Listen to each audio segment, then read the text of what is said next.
리셋 하면 어떻게 돼요? 싹 다 풀려가지고 새롭게 딱 초기 상태로 돌아가서 잘 되지 않습니까? 그래서 우리가 감사하는 마음을 가지면 우리 뇌가 리셋된다 그래요. 이건 목사가 하는 말이 아니고 뇌과학자들, 심리학자들이 하는 말입니다.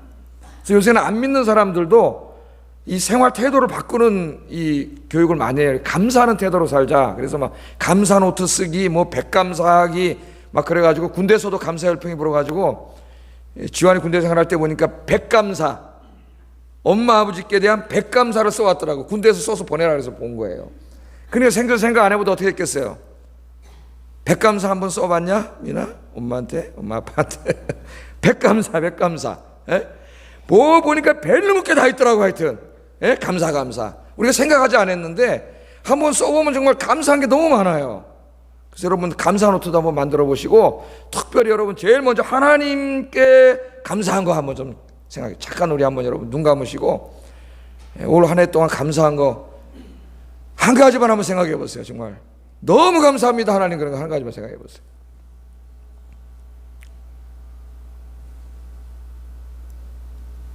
자, 생각하셨어요? 예, 하나님이 베풀어 주신 은혜가 참 많습니다. 예, 우리가 한 해를 되돌아볼 때 진짜 감사한 것밖에 없는 것 같아요. 오늘까지 우리의 생명을 이렇게 연장시켜 주신 것 감사하잖아요. 물론 죽어서 천국 가도 감사한 거예요. 예, 저희 어머님 이제 천국 가셨는데 천국에 가면 죄도 눈물도 없는 곳에 가셨으니까 감사한 거예요. 그러나 또 이곳에 살아있는 것도 감사한 거예요. 왜냐하면 살아있음으로 인해서 어떻게 해요? 하나님 기뻐하시는 일 더하고 기도도 더하고 전도도 더하고 주의 일도 더할 수 있으니까 감사한 줄로 믿습니다. 예. 이 우리 살아있는 것 감사하고 우리의 삶을 여기까지 인도해 주신 분이 누구예요? 돌이켜보면 다 하나님이세요. 예. 다 감사해요. 그러니까 우리 인생이라는 거는 믿음의 눈으로 보면 다 감사한 것뿐이에요. 또 오늘도 다른 곳에 가지 않고 이 가을인데 이 은혜의 자리에 감사의 자리에 와서 하나님께 감사 예배 드리게 하신 거 이것도 감사합니다. 감사하세요? 이 예배는 원래가 가장 중요한 게 감사예요. 감사해요. 나 같은 죄인 구원하셔서 하나님의 자녀 삼아 주신 것 제일 감사하죠. 할렐루야. 예. 때로는 모든 것을 형통케 하셔가지고 하나님의 능력을 체험하게 하신 것 감사하고, 때로는 실패와 고통을 통하여 나의 허물을 깨닫게 하시고 연단받게 하신 것도 감사합니다. 믿음 안에 사는 사람들에게는 하여튼 모든 것이 감사해요. 믿음의 눈으로 바라보면 모든 게 감사합니다. 그래서 어떤 분이 이 감사의 신앙을 회복한 다음에 인터넷에다 쓴 글이 있어요. 시가. 제가 조금 축약해가지고 한번 여기 적어왔는데 일부 때는 같이 읽었는데 제가 혼자 읽는 게 나을 것 같아요. 제가 읽겠습니다. 내 하루의 처음과 마지막 기도, 한 해의 처음과 마지막 기도, 그리고 내 생애의 처음과 마지막 기도는 감사합니다 라는 말이 되도록 감사를 하나의 숨결 같은 노래로 부르고 싶습니다. 오늘 하루도 이렇게 살아서 하늘과 바다와 산을 바라볼 수 있음을 감사합니다.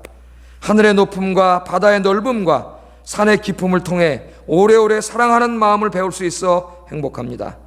마음만 먹으면 언제나 사계절이 아름다운 공원으로 산책을 나갈 수 있고 새들이 지저귀는 숲길에서 고요히 기도할 수 있어 행복합니다. 모든 것을 은총의 선물로 받아 안을 수 있는 신앙 안에서 절망보다는 희망과 용기를 선택할 수 있음을 감사합니다. 가을에 여러분도 시 한 편 써보세요. 시 한 편. 감사의 시. 모든 게 감사했습니다. 이분은 우리가 읽은 시편 147편을 보면 범사에 감사하는 신앙이 뭔가를 우리에게 보여주는 시편이에요. 범사에 감사. 하나님이 어떻게 하라 그랬어요? 우리 보고 범사에 감사하라. 와, 어떻게 사람이 범사에 감사하죠? 그런데 범사에 감사하라. 이는 그리스도 예수 안에서 너희를 향하신 하나님의 뜻이라. 하나님 그렇게 말씀을 합니다. 그래서 이 147편은 범사에 감사하는 걸 가르쳐 주는데 세 연으로 나뉘어져요. 이 시가 1절, 7절, 12절이 각 연을 시작하는 첫 문구입니다. 근데 같은 말로 시작을 해요. 1절에 뭐라고 시작하죠? 1절 한번 읽어보겠습니다. 시작.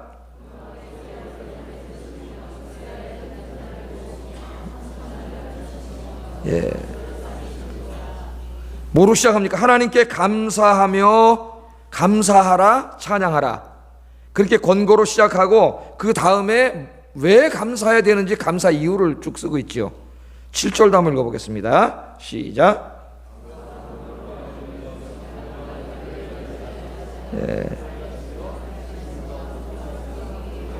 7절만 읽으라 했는데 왜 이렇게 7절이 길대요, 그쪽 집들은?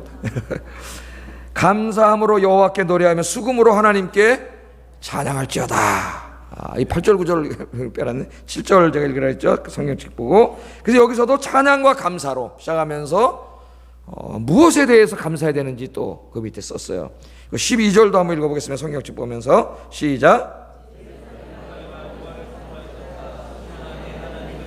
3년이 시작되는 12절에서도 하나님을 감사하고 찬양하는 것으로 시작하면서 무엇 때문에 우리가 하나님을 찬양하고 감사해야 되는지 그 이유를 썼어요. 그러니까 시편을 여러분 읽어보면 감사와 찬양 시편이 많이 나오는데 그냥 감사하자 찬양하자가 아니에요. 시편을 읽어보면은 감사하자 찬양하자 그렇게 해놓고 무엇에 대해서 자기가 감사하고 찬양하는지를 밑에 이유를 쓰고 있습니다. 감사. 그러니까 여러분 우리가 하나님 앞에 감사하는데 감사 이유가 있는 거죠. 그죠? 그래서 이 감사 이유를 쭉 다 썼어요. 이게 이제 크게 세 범주로 감수하고 있는데, 하나는 하나님이 창조하신 온 피조세계 이 대자연을 바라보면서 감사해요. 이 사람은 감사하고 찬양합니다. 그러니까 눈만 뜨면 감사해요. 눈 뜨고 바라보는 모든 게 감사해요. 여러분 오늘 이런 신앙이 회복되기를 주의 이름으로 축복합니다. 두 번째는 자기 민족의 역사를 되돌아보면서 감사하고 있습니다. 우리도 이제 한번 우리 민족 역사를 되돌아볼 거예요. 좀 이따 되돌아보면서 감사하고 있어요. 그다음 세 번째는 자기 인생을 되돌아보면서 감사하고 있습니다. 그러니까 세 가지죠. 자기 인생과 자기 민족의 역사와 온 우주 만물에 하나님 창조하신. 그러니까 범사가 감사한 거예요. 모든 게 감사해요. 여러분 신앙생활을 하는데 가장 수준 높은 신앙생활이 감사의 신앙생활이에요. 감사. 잘 될 때만 감사하는 게 아니라 슬플 때도 감사. 성공할 때만 감사하는 게 아니라 실패할 때도 감사. 범사가 감사. 모든 게 감사. 주변에 있는 모든 게 감사. 정말 이 감사주일인데 이 감사의 마음이 여러분 가득 찼다면 여러분 신앙이 지금 제일 높은 경지에 이르는 거예요. 반대로 불평불만하는 마음이 가득 찼다면 여러분 지금 신앙이 빨간불이 켜진 거예요. 오늘 이 시를 우리 같이 묵상하면서 감사의 신앙을 회복하는 이 아침 되기를 주의 이름으로 축복합니다.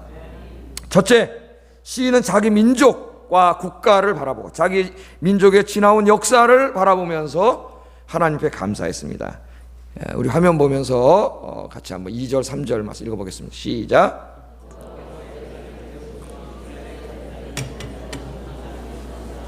저희 상처를 싸매시는 도다. 아멘. 아마 이 감사하는 날, 감사절기 우리처럼 감사절을 맞으면서 이 시는 제일 먼저 자기 민족에 대해서 생각했던 것 같습니다. 굉장히 애국자예요. 애국자.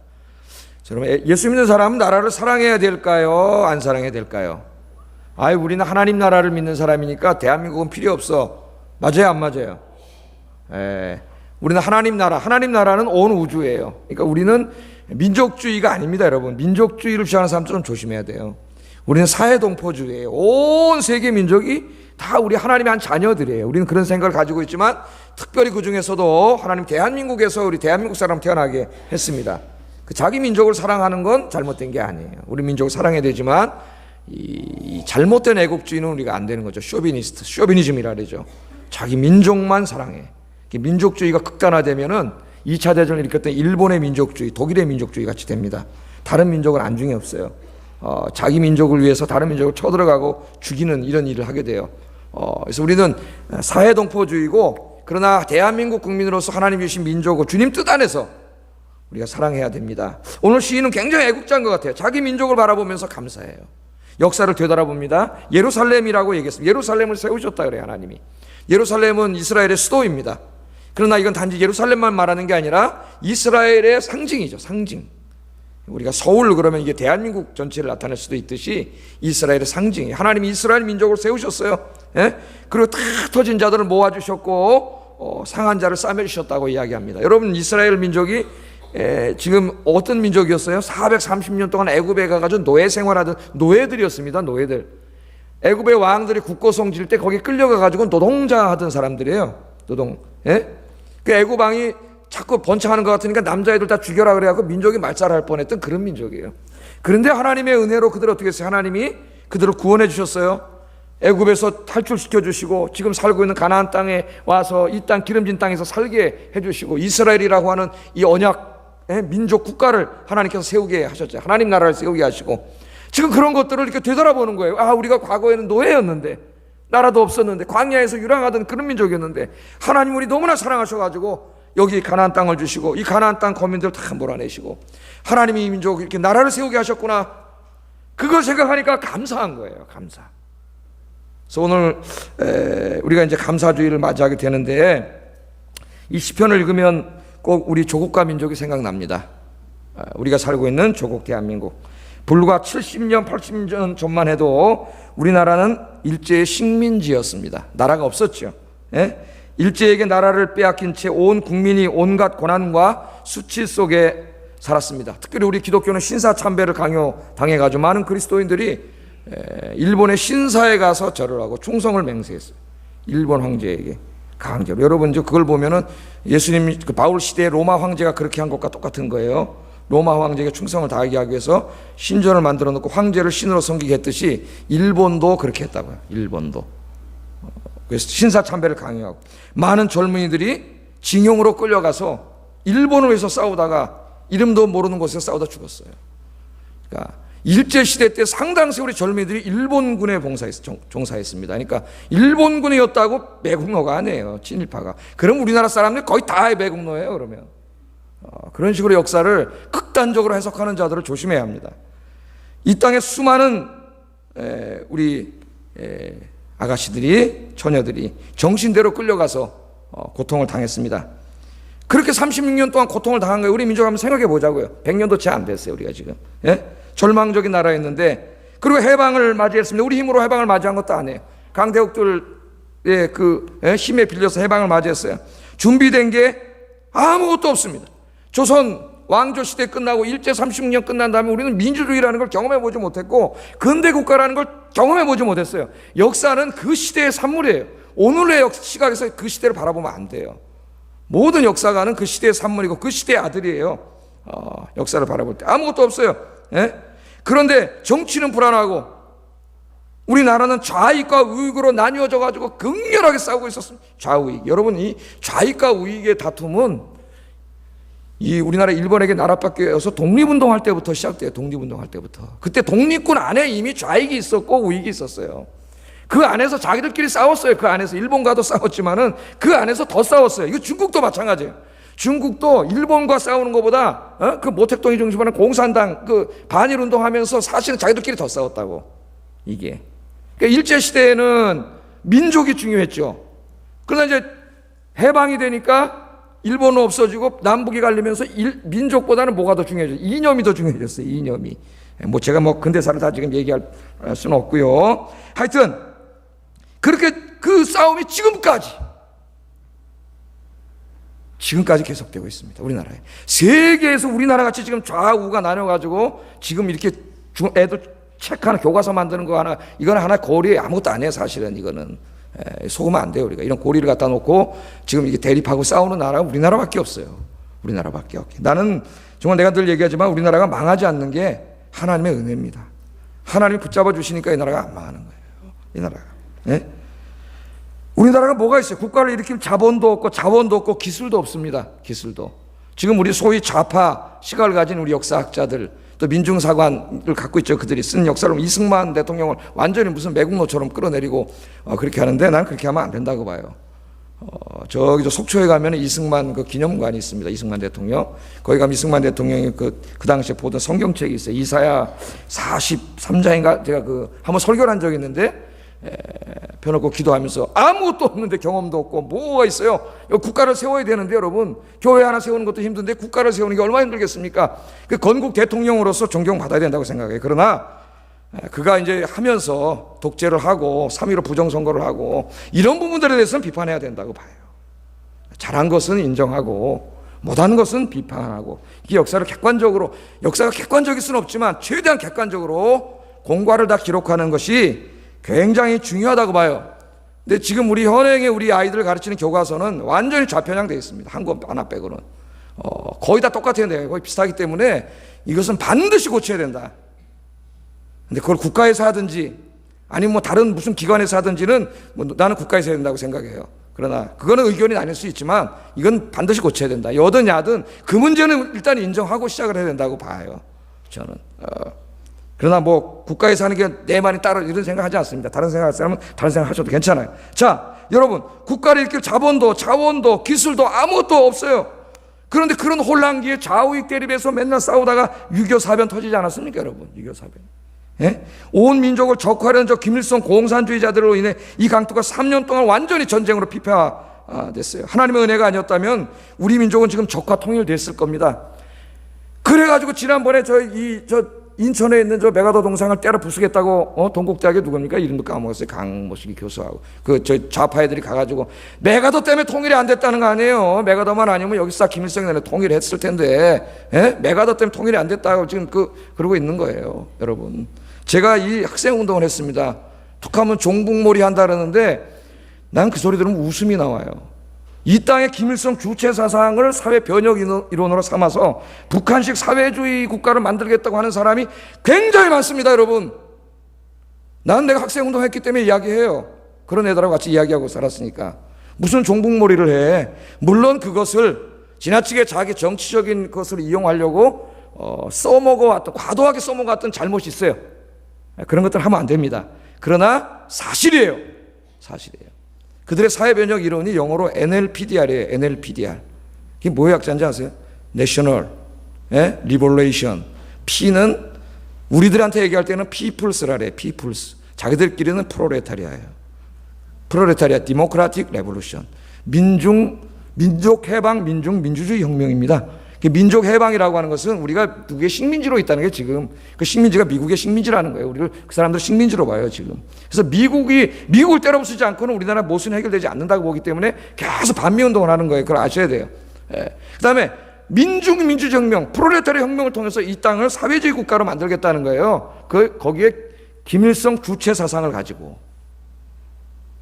물론 그 이후에 사상적인 전향을 해서 지금 이 뭐 여당에 들어와 있는 사람도 있고 뭐 야당에 있는 사람도 그렇지만은 상당수가 자기가 사상에 전향을 했다는 이야기 안 하고 정치하는 사람들 많이 있어요. 지금도. 우리가 이런 것들을 사실 알아야 돼. 나는 내가 그냥 목사가 아니라 학생도 한 사람이기 때문에 이야기해요. 사실이기 때문에 우리가 이걸 알아야 합니다. 전쟁 후에 우리 민족이 뭐가 있어요, 여러분? 그야말로 아무것도 없잖아요. 아무것도. 예? 국가를 일으킬 자원이 있습니까? 자본이 있습니까? 기술이 있습니까?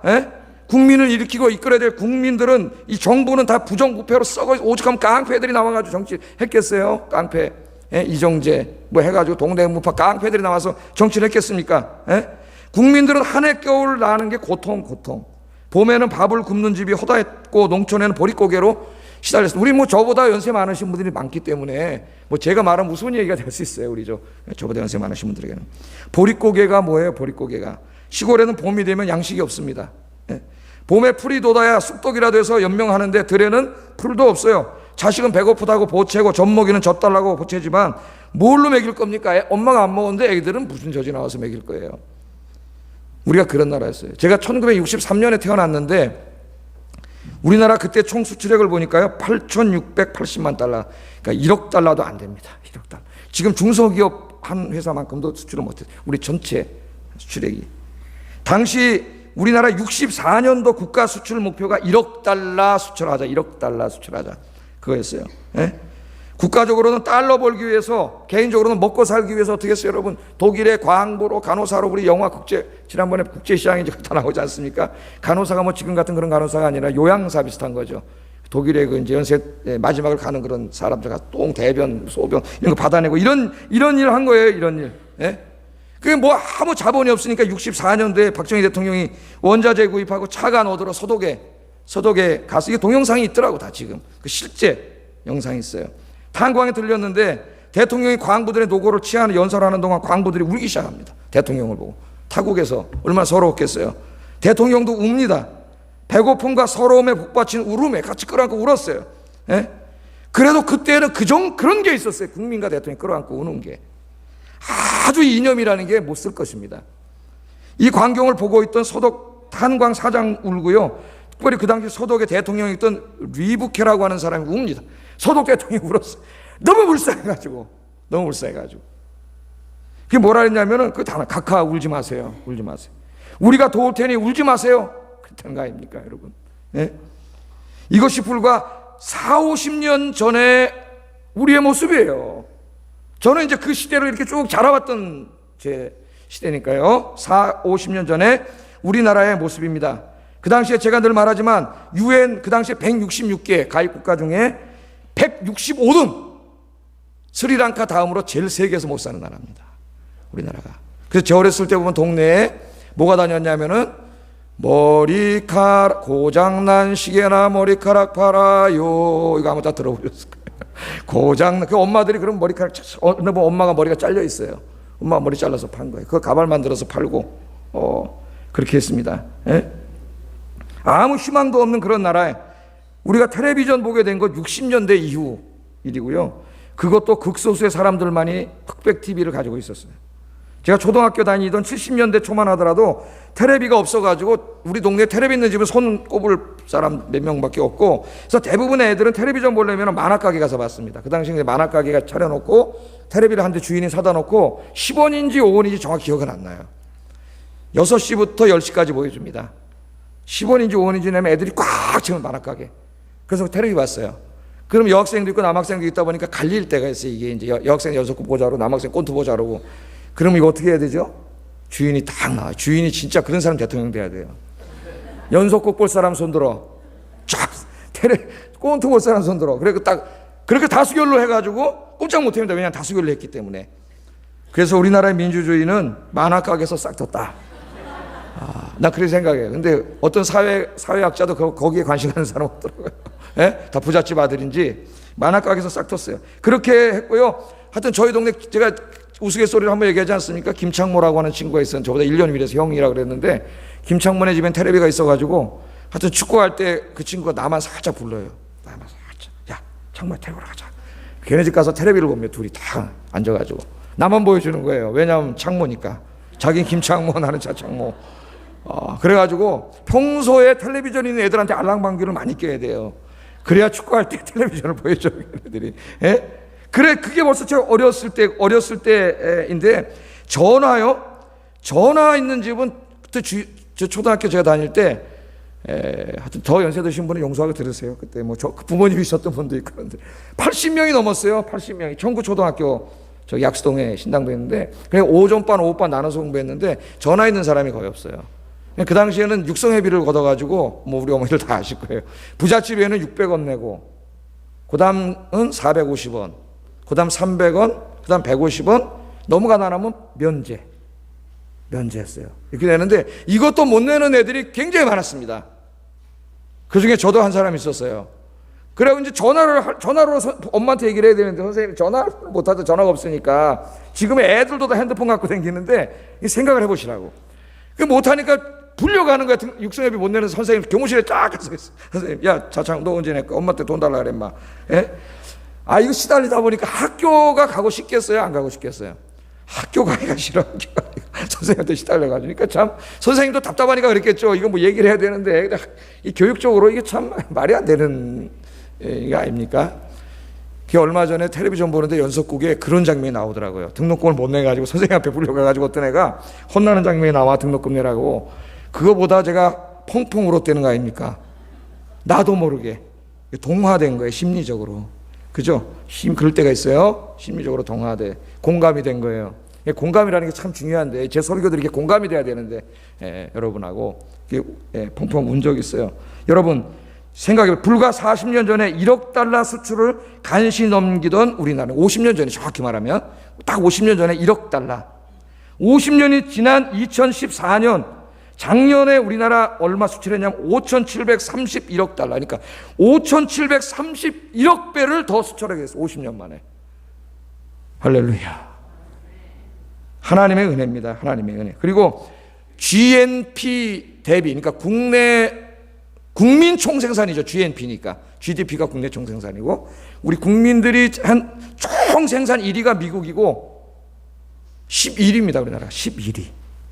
여러분, 유럽보다 잘 사는 나라가 됐어요. 지금 도로에 나가면 승용차 15%에서 16%가 외제차입니다. 옛날에는 지존파가 뭐라 그랬어요? 사람 막 죽인 놈들이 잡혀가지고 그랜저 타는 놈들 이랬다고. 그랜저가 부의 상징이었어요. 지금은 그랜저는 서민차야, 서민차. 서민차. 우리나라가 그렇게 잘 사는 나라가 됐습니다. 저는 해방 이후 역사를 쭉 공부하면서 많이 울어요. 눈물이 나더라고.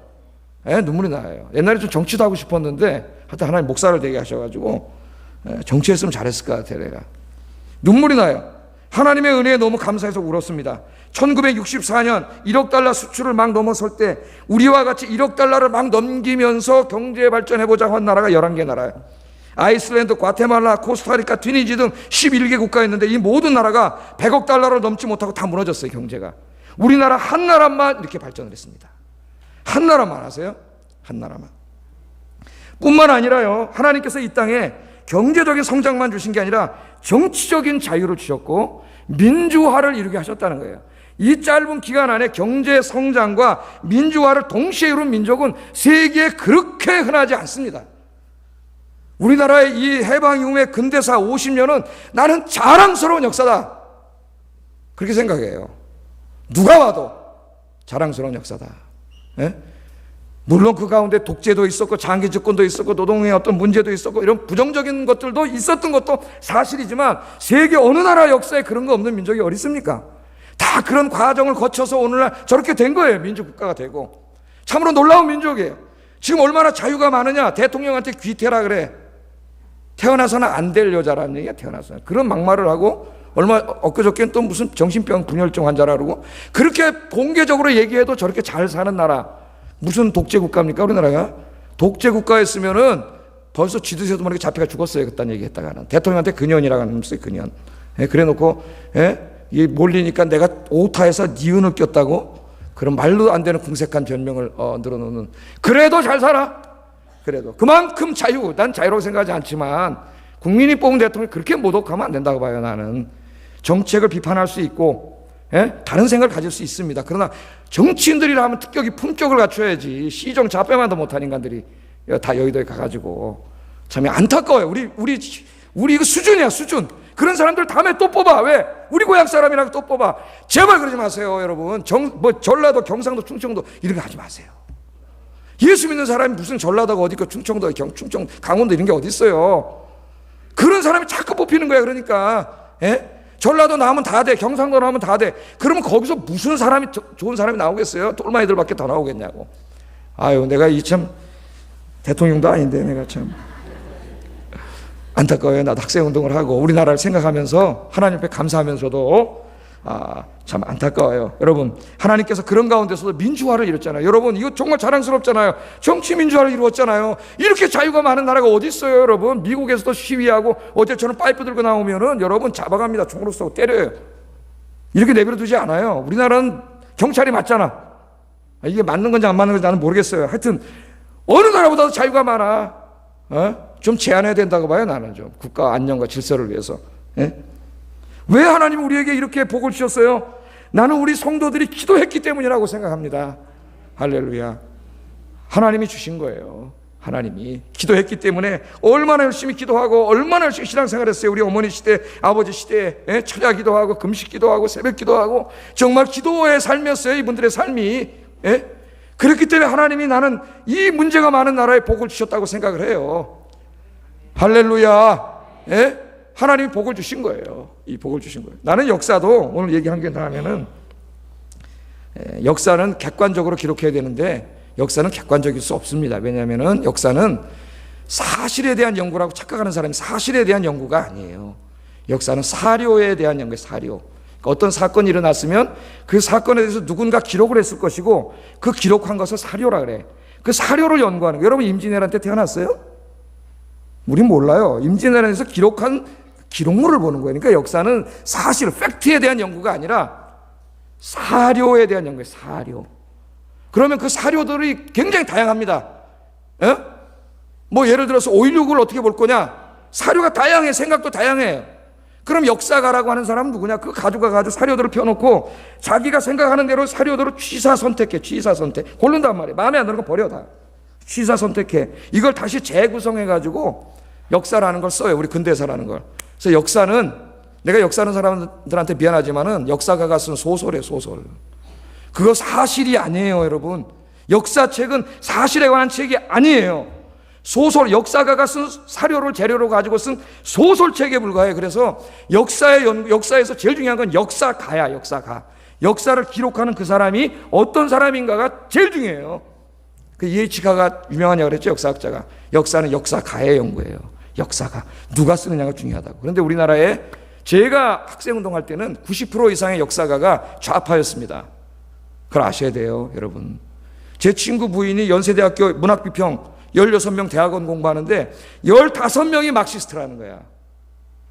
혼자 맨날 운대는 거야, 이게. 그러니까 조롱당해요. 우리 이 인문사회 대학에 가면 이 지성사회가 거의 좌파 문화입니다, 여러분. 우리가 그걸 아셔야 돼요. 거기 가서 딴소리 하면은 조롱당해요.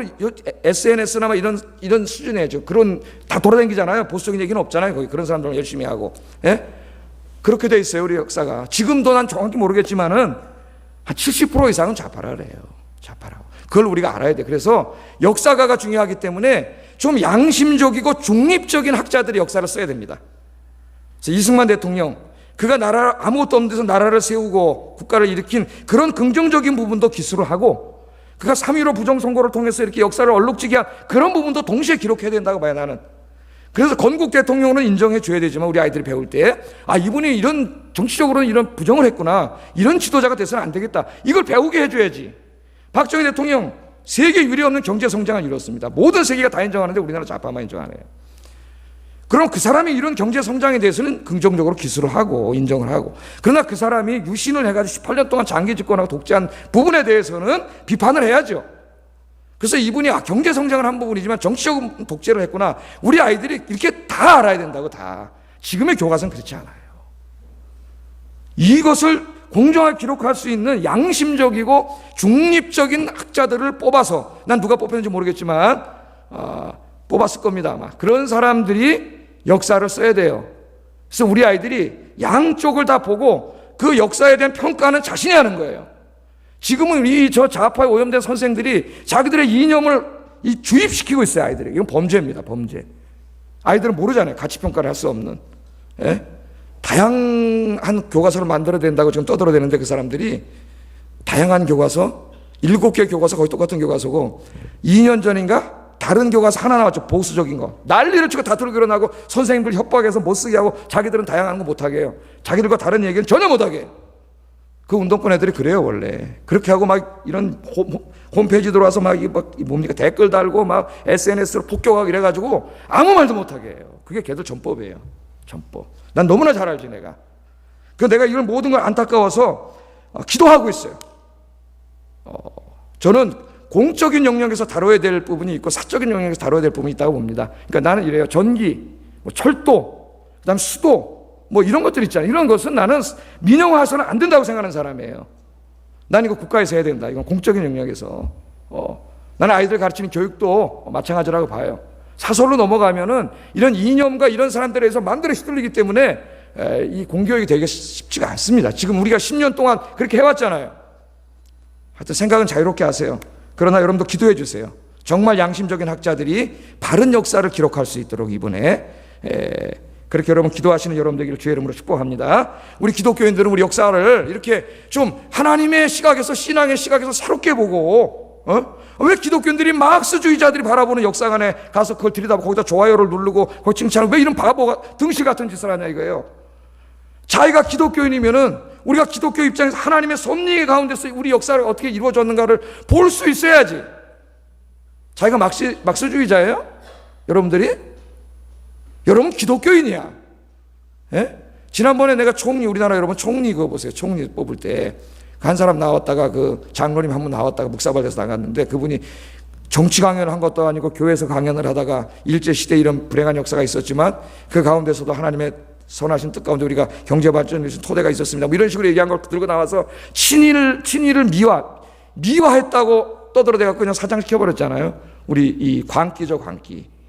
그러니까 그분이 신학자가 아니기 때문에 세련된 언어를 사용하지 못해서 그렇지, 여러분 우리의 잘못으로 뺏긴 거예요, 나라는 일본에게. 그런 역사는 다시 이루어져서는 안 되고, 맞는 말이죠. 그러나 그런 우리의 잘못 가운데서 하나님이 그 일제 36년 기간 동안도 철도를 놓고 도로를 놓게 해가지고 경제발전의 원동력이 된 것도 사실이에요. 그게 친일을 미워하는 겁니까? 그게 무슨 미워하는 거예요? 이게 일제. 그건 친일이라고 몰아붙여 없애버려요. 다 못하게 해버려요. 지금 이런 지경에 이르렀고, 제가 학생운동할 때는 한양대 이영희 교수 지금 은퇴했지만 돌아가셨나? 중심으로 해방 전후사 인식이라고 하는 책을 써가지고, 이만큼 책을 써가지고 그 책을 다 읽혔습니다. 이 책이 좌파적인 시각에서 우리 민족 근대사를 바라본 아주 그런 책이고, 이 우리나라 건국의 이 정당성을 남한에 있지 않고 북한에 있다고 보는 책들이에요. 이게 다 지배해왔어요, 우리나라 근대사를. 몇 년 전에 서울대학에서 양심 있는 교수들이 중심으로 모여가지고 해방 전후사 재인식이라고 하는 2권의 책을 씁니다. 2권을. 그래서 그것을 반박하는데 나오지 못해. 대학문화에서는 그런 얘기했다는 바보 취급당해요. 분위기 자체가.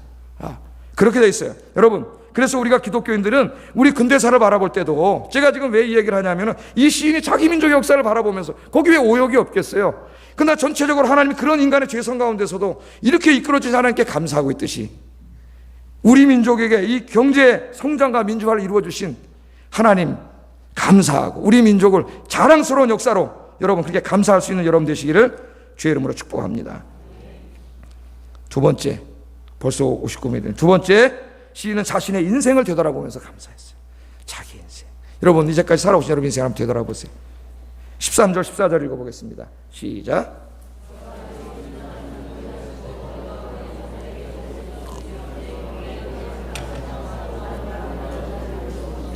여기 보면은 저가 내 문빗장을 견고히 하시고, 문빗장이 뭐죠? 문 잠그는 걸쇠를 이렇게 빗장 걸어도 문 못 열고 들어오잖아요. 하나님이 그 문빗장을 견고히 하셨다는 거니까 그걸 견고히 하면 도둑놈이 못 들어오겠죠. 그러니까 우리 인생을 그렇게, 자기 인생을 하나님이 그렇게 지켜줬다는 거니까, 문빗장을 견고히 했다는 말은 하나님의 철저한 보호하심이에요. 보호하심. 자기 인생을 이제까지 사람 되돌아보니까 많은 위험의 요소들이 있었지만 하나님이 지켜주셨다는 거예요. 여러분, 우리의 행복을 파괴시키는 수많은 요소들이 늘 우리 주변에 있습니다. 불순한 사람들, 사기꾼들 있고, 암과 같은 악성 질병들이 있고, 자연재해 및 온갖 사고의 요소들이 우리 주변에 항상 존재하고 있어요. 특별히 요즘에는 이 현대인들이 정신적인, 영적 정신적 고통을 많이 당합니다. 불안증, 우울증, 강박증, 이런 것들로 너무 많이 고통을 당해요. 굉장히 많이 고통을 당하고 있어요. 며칠 전에 그 개그맨이었던 정영돈 씨가 방송을 다 중단한다 그러지 않았습니까? 그랬더니 그 사람이 불안증에 시달리고 있다 그래요. 불안증.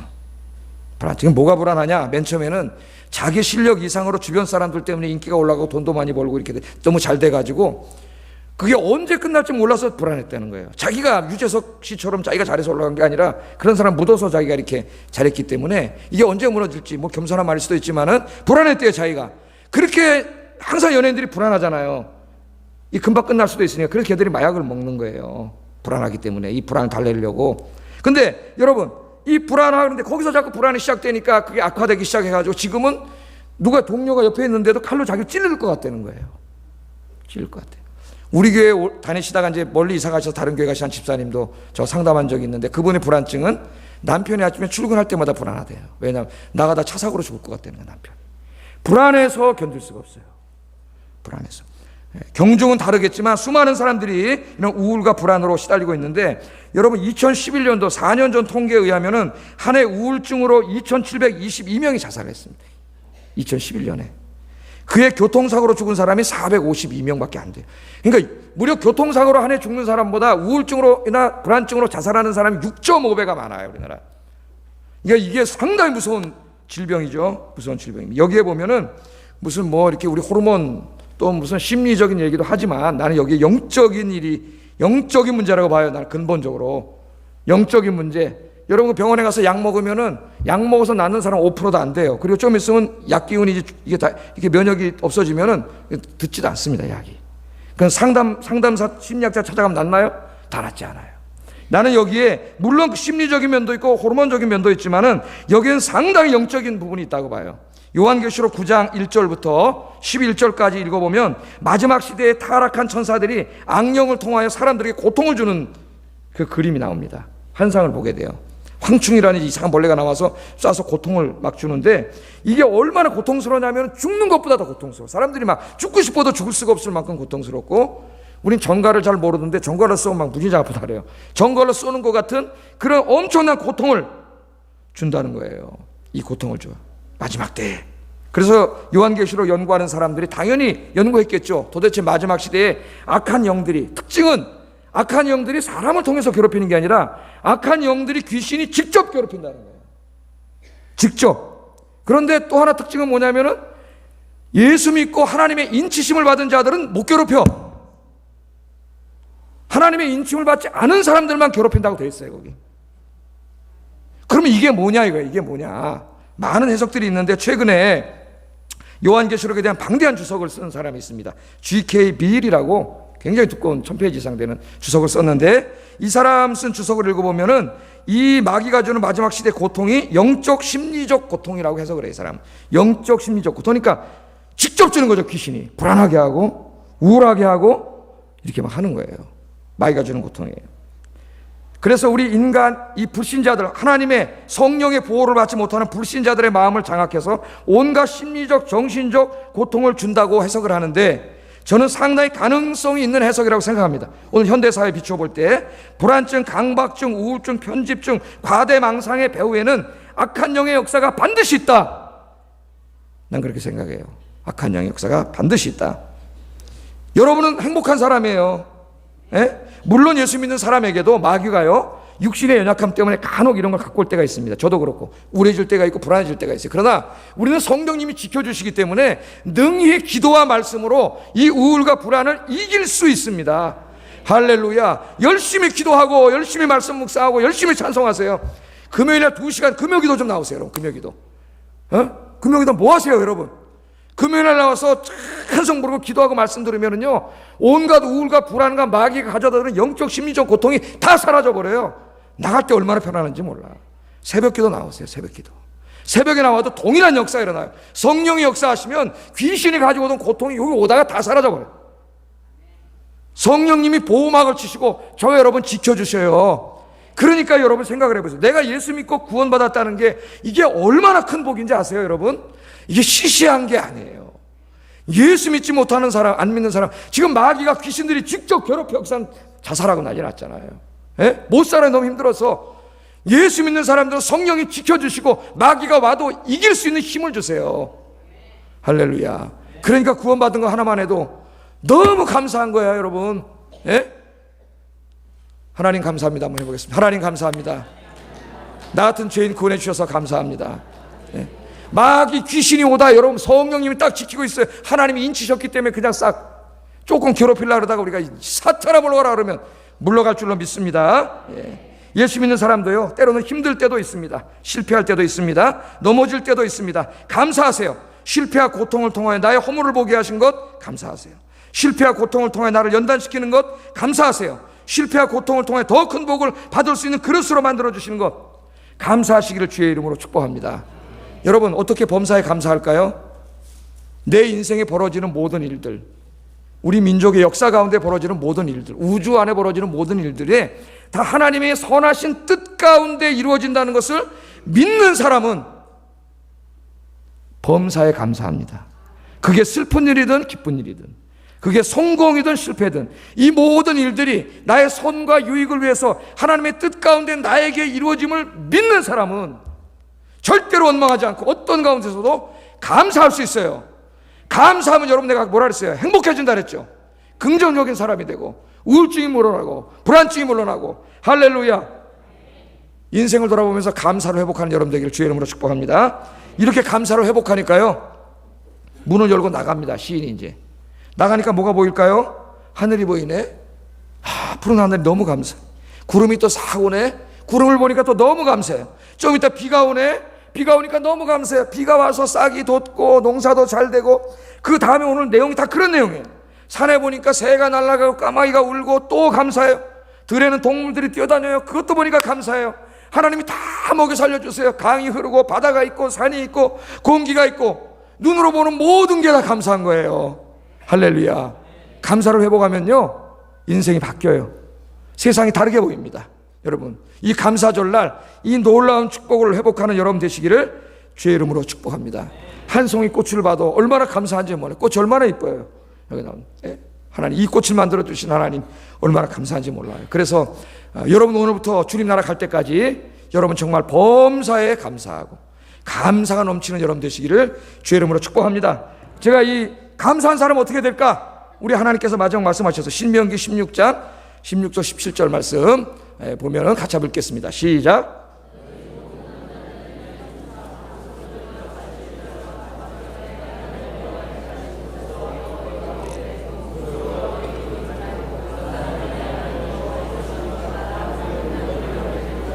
아멘. 자, 하나님께서 감사절날 주님 앞에 나올 때 빈손으로 오지 말고 감사 표시를 하라 그랬어요. 여러분 저 감사한 사람 있으면 여러분 어떻게 그 사람 생일날 선물해 주잖아. 요새 애들은 무슨 감사 안 해도 무슨 스포츠맨이니 뭐니 그 연예인들한테 막 선물을 갖다 바치대. 그것도 막 몇만 원짜리 지 엄마 아버지한테 해주지도 않으면서 몇만 원짜리 갖다 막 바쳐요 애들이. 난 또 무슨 김연아 스케이트 타면 막 그 저 인형 집어 던지는 것도 몇만 원짜리 이러면서요. 거기다 갖다 막 집어 던져요 애들이. 예? 여러분 하나님의 은혜를 입었으면 우리가 하나님께 감사하라 그랬어요. 감사의 예물을 가지고 오라 그랬습니다. 하나님이. 그러면 주님은 그것을 받으셔가지고 그걸로 어디다 쓰라 그랬어요. 주님을 예배하고 전도하고 교육하고 하나님 나라 세우는 일에 사용하도록 그렇게 하셨어요. 제가 한 가지 말씀을 드리겠습니다. 제 그 동기 목사님이 쓴 책 중에 평생감사라고 하는 책이 있는데 베스트셀러가 됐죠. 거기 보면은 재밌는 얘기가 하나 나옵니다. 실화. 어떤 교회 목사님이 이제 감사절을 앞두고 그 목사님 작정을 시킨대요. 이렇게 다 나눠줘가지고. 그럼 다 작정해야 된답니다. 작정을 받아가지고 아마 이제 앞에서 읽어준대요. 읽어주는데 어떤 장로님 30만 원 작정을 하셨는데 공을 하나 더 읽어가지고 300만 원 작정하셨습니다. 그래 읽었다고 300만 원. 그래서 이 장로님이 얼마나 당황하셨겠습니까?